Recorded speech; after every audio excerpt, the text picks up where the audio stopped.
Bonjour Jean-Baptiste. Bonjour. Si tu es devant nous aujourd'hui, c'est parce que tu as accepté d'être interviewé sur ta passion. Elle est impressionnante mais peu courante. Donc Mhm. concrètement, qu'est-ce que tu fais et depuis quand? Alors en gros, je fais des vidéos de mes voyages et puis après je les monte. Donc je fais un montage, ça s'appelle. Donc le but en fait c'est de, quand par exemple je pars en vacances ou que ce soit en voyage de réto par exemple ou en retraite aussi, eh ben, je m'amuse à filmer un peu, bon, pas tout ce que je vois mais ce que je trouve, on va dire, beau et chouette. Donc après je trie toutes les vidéos et puis je fais le montage. C'est pas grave. Donc je fais les montages et voilà, il y a un résultat avec une musique qui est en dessous, une musique que j'aime bien. Souvent, je trouve directement la musique parce que c'est celle que j'écoute sur le moment. Mais parfois, c'est vrai que je dois un peu passer du temps à trouver une musique adaptée en termes de rythme, en termes euh, du thème, etc. Voilà. Ok. Donc, qu'est-ce qui t'a donné l'envie de te lancer? Qu'est-ce qui m'a donné envie de me lancer? Euh, En fait, je regardais sur YouTube, il y a beaucoup de YouTubeurs et tout qui font des vidéos, que ce soit de voyage, que ce soit du gaming ou n'importe. Et donc, ça m'a poussé à faire moi mes propres vidéos, parce que je me disais, ah, comment il fait pour monter, comment il fait ça, comment il fait ça. Et du coup, j'ai voulu apprendre moi-même, et j'ai installé un logiciel pour monter. Et j'ai un peu appris en regardant des tutoriels sur YouTube. YouTube est vraiment super riche pour ça. Et donc c'est ce que j'ai fait. Donc tu as dit que tu avais appris un peu par toi-même grâce à des tutoriels. Est-ce que tu as aussi des modèles, vraiment des youtubeurs qui te disent ah celui-là ce qu'il fait c'est vraiment bien et donc tu t'inspires pour faire tes plans ou... Ouais, donc en fait, il y a beaucoup de youtubeurs qui font des voyages et qui commentent, on va dire, leur aventure. Ça s'appelle faire des vlogs. Donc ça, des vlogueurs, il y en a beaucoup. Après, il y en a peu qui font du bon contenu. Et donc, je m'en inspire aussi parce que, par exemple, d'un plan à l'autre, le mec va faire une transition et je fais ah putain, cette transition elle est chouette. Alors, pourquoi pas la faire moi dans mes montages, dans ce que je filme moi. Et donc, c'est comme ça que j'ai un peu d'inspiration, que l'inspiration vient, etc. Donc, c'est surtout en regardant le boulot des autres. Et puis après, il y a moyen aussi d'innover soi-même en faisant des transitions qu'on découvre? qu'on découvre soi-même. Donc, en fait, tu m'as dit que tu faisais du vlog, mais combien de vidéos as-tu déjà réalisées? Je fais pas vraiment de vlog, c'est plus, par exemple, quand je pars en voyage, je fais une vidéo de ce voyage après. Ça peut être aussi dans l'événement. L'année passée, j'ai fait l'aftermovie d'un événement où là, on me demandait plus, ah, bah, tu dois filmer une exposition ou enfin, des activités dehors, etc. Euh, et donc voilà, c'est pas vraiment du vlog parce que du vlog, c'est vraiment se filmer tout le temps. Tu as une vie très serrée parce que tu dois à chaque fois faire du contenu, te filmer et puis après créer le contenu. Donc c'est pas vraiment du vlog. Surtout que là, je suis encore à l'école, donc vlogger c'est un peu chaud, je pense. Et c'est pas le but. Ok. Donc quelles sont les étapes que tu suis quand tu fais une vidéo? Alors, bah, pour filmer, déjà, tu dois avoir un projet. Tu dois, par exemple, partir en vacances. Imagine, tu pars, je sais pas, en France. Eh ben, tu filmes un peu tous les moments que tu aimes bien, passer avec tes potes, etc.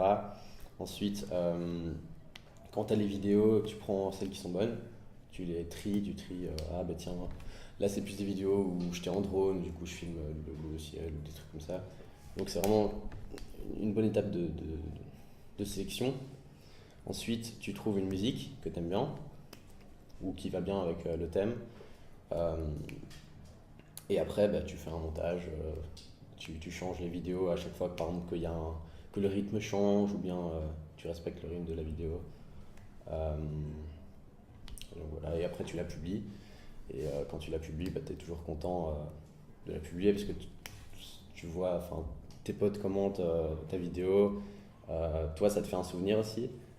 C'est un beau souvenir que tu gardes et que tu partages aussi avec tes amis. Quelles sont les lois à respecter quand tu utilises un drone dans la réalisation de tes vidéos?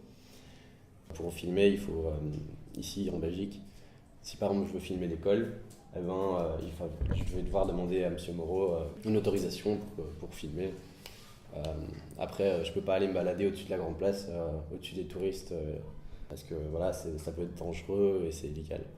Il y a moyen aussi de passer un permis qui est assez dur, mais voilà, quand on est bon, ça passe. Sur quelle plateforme partages-tu tes vidéos et est-ce que tu les partages toutes? Je partage pas toutes mes vidéos. Comme j'ai dit, par exemple, parfois je fais des vidéos d'anniversaire où là je les partage pas, c'est plus entre mes potes. Sinon, je les partage principalement sur YouTube. Sur YouTube, je mets plus les vidéos de voyage pour qu'elles restent dessus. Et je vise pas du tout les vues ou je vise pas. Je veux pas être grand youtubeur, ça je m'en fous, c'est juste pour garder un souvenir et le partager à mes amis. Voilà. J'utilise aussi Instagram. Pourquoi Instagram? Parce que j'aime bien aussi faire des petites vidéos courtes. Et donc ça je les mets dans des stories ou des trucs comme ça, story à la une, tout le monde connaît je pense. Et donc là c'est plus petit contenu sur petit écran, pas sur grand écran.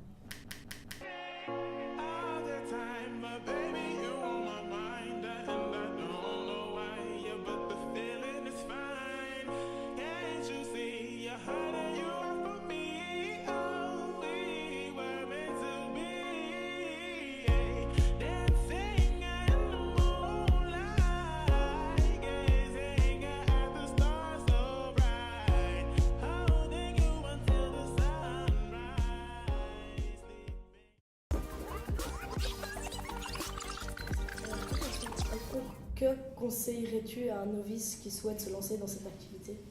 Alors déjà, je pense que tout le monde est novice du moment où il doit apprendre. Donc moi je suis encore un novice, je suis loin d'être professionnel. Même les professionnels ont encore des choses à apprendre. Quand on parle... Pardon. Ce que le novice doit se dire, c'est que sur YouTube, il y a plein de trucs à apprendre. Il y a plein de youtubeurs qui font des vidéos sur des logiciels, sur comment filmer, comment bien filmer, comment faire un bon montage, etc. Donc YouTube est vraiment une mine d'informations à ce niveau-là. Et sinon, au fur et à mesure, on évolue, on prend du level et on commence à faire du bon contenu.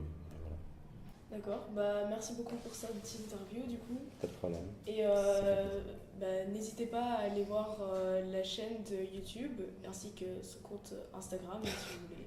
Une grosse pub. Attention, ça va. Tu pourras mettre Ouais, je vais le nom de mettre ta chaîne. Et, ça va. Merci beaucoup. Voilà. Faites ça très bien. Alors,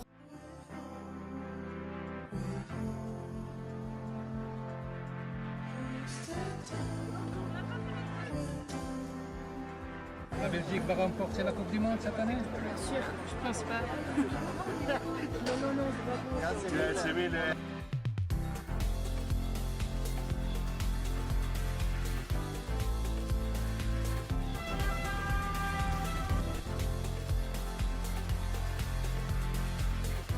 Fattoria al poggio, ça veut dire ferme dans la petite colline.